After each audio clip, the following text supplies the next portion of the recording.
బల్బుల వినియోగాన్ని ప్రోత్సహించే దిశగా మరిన్ని చర్యలు చేపట్టింది గ్రేటర్ హైదరాబాద్ మున్సిపల్ కార్పొరేషన్. సబ్సిడీపై ఎల్ఈడీ బల్బుల విక్రయ కేంద్రాన్ని మేయర్ బొంతు రామ్మోహన్ ప్రారంభించారు. జీహెచ్ఎంసీ పరిధిలోని 23 లక్షల కుటుంబాలు ఎల్ఈడీ బల్బులు వాడితే అనూహ్యంగా విద్యుత్ ఆదా అవుతుందన్నారు రామ్మోహన్.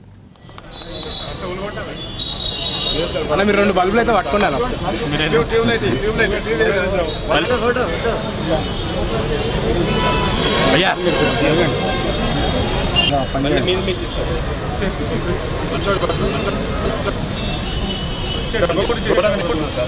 అందరూ పడాలంటే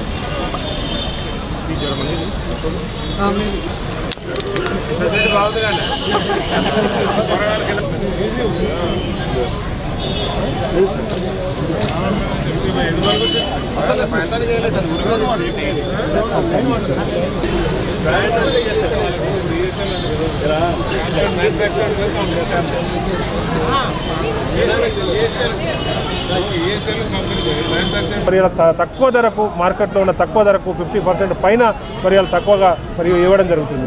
ఇలా కరెంటు బిల్ కూడా అదే ఉంటుంది. ఇలా ఎల్ఈడి బల్బులతో పాటు ఫ్యాన్లతో పాటు ఎయిర్ కండిషన్లు కూడా తీసుకొస్తే దాదాపు హైదరాబాద్ సిటీలో మరి 500 మెగావాట్ల విద్యుత్ అవసరం ఉంటుంది. మరి 500 మెగావాట్ల విద్యుత్ తయారు చేయడానికి దాదాపు మరి 500 × 7 మరి 7 కోట్లు ఒక యూనిట్కు.